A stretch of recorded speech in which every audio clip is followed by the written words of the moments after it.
On est à Monaco, en 1965. Et ce qui se prépare, ce n'est pas juste une course. Non, c'est un puzzle stratégique, un vrai casse-tête. L'objectif, faire tomber une forteresse que tout le monde dit imprenable. Alors, voyons comment s'y prendre.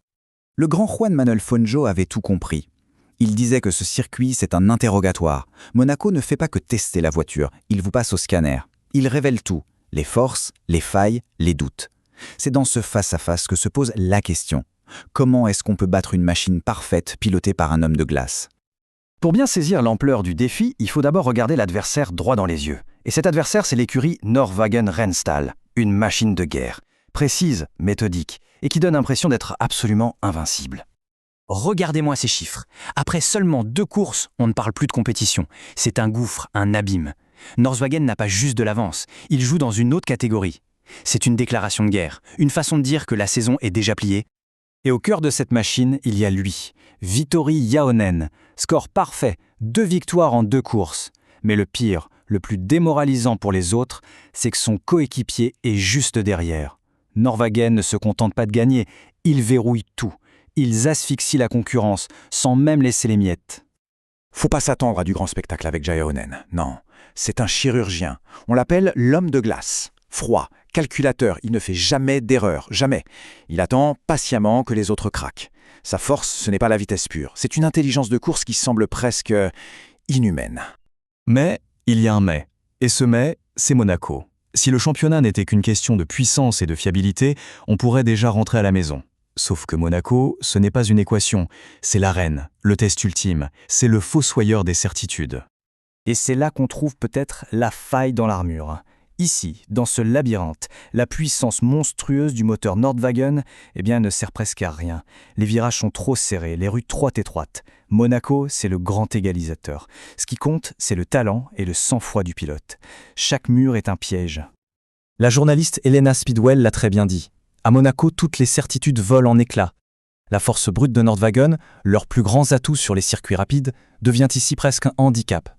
D'un coup, les règles du jeu changent, tout est remis à zéro. D'accord. Alors, pour réussir le casse, il faut étudier le plan des lieux. Le circuit de Monaco, ce n'est pas juste une piste, c'est une carte stratégique. On va la décortiquer ensemble pour trouver les points faibles. Le plan se dessine. Sainte-Dévote, c'est l'entrée. Un entonnoir où tout peut exploser dès le départ. Le casino, un test de précision millimétrique. Portier, c'est la serrure qui mène au tunnel. Un vrai piège psychologique. Et puis il y a le gazomètre. Là, c'est le coffre-fort. C'est là que tout peut basculer en une fraction de seconde. Faisons un zoom sur Portier. Fangio appelait ça la porte du destin. Jaonen y est un maître absolu. Pour le battre ici, ça ne sert à rien d'essayer d'être aussi parfait que lui. C'est impossible. Non, il faut être son contraire. Il faut être un opportuniste. Un pilote qui sent le coup, qui voit la petite ouverture que personne d'autre n'a vue et qui a l'audace de s'y jeter. Et le tunnel. Ah, le tunnel. C'est peut-être le plus grand piège de tous. Le seul moment où les voitures respirent, à pleine vitesse, dans le noir, c'est une illusion de liberté. Parce qu'au bout, il y a ce mur de lumière et cette chicane brutale. C'est un test d'équilibre total. Une seule erreur de jugement sous cette pression, et c'est le mur. Course terminée. Ok, on a le plan, on a repéré les failles. Maintenant, il faut l'équipe. Qui a les clés pour forcer les serrures de circuit ? Pour battre une machine, il faut des spécialistes du chaos. C'est là que la stratégie devient passionnante. On a Raoul Culebra, l'opportuniste, l'homme parfait pour un coup tardu à Portier ou au gazomètre. On a Michael Emberstorm, le méthodique qui pourrait faire la différence dans la sortie du tunnel. Et Xavier Wechtek, la furie contrôlée, capable de tout risquer au départ. Chaque pilote a une carte à jouer à un endroit bien précis. Et attention, il y a les électrons libres. Francesco Massa, capable d'un coup de génie sorti de nulle part. Léo Drift, l'américain totalement imprévisible, qui peut soit gagner, soit tout exploser. Et puis il y a Bobby Ashford, le coéquipier, l'ombre silencieuse. Sa régularité pourrait bien devenir une arme si Jaonen vacille. Voilà, l'échiquier est en place. Sur le papier bien sûr, Norwagen et Jaonen sont favoris. Mais on n'est pas sur le paquet, on est à Monaco, et ici, les cartes sont rebattues. La victoire n'est plus une certitude, elle va dépendre d'un seul et unique instant. Tout se résume à ça. 1. Fangio disait que ce circuit ne donne rien. Il offre une seule ouverture, un seul moment. Pas 2, pas 3. Une occasion unique, fugace, de tout faire basculer.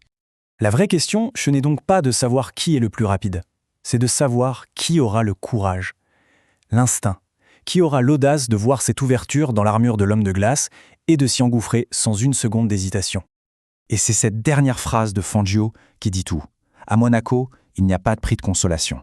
C'est un jeu où le gagnant rafle toute la mise, la gloire, les points, la légende. Celui qui prend ce moment, il prend tout. Le casse du siècle est sur le point de commencer.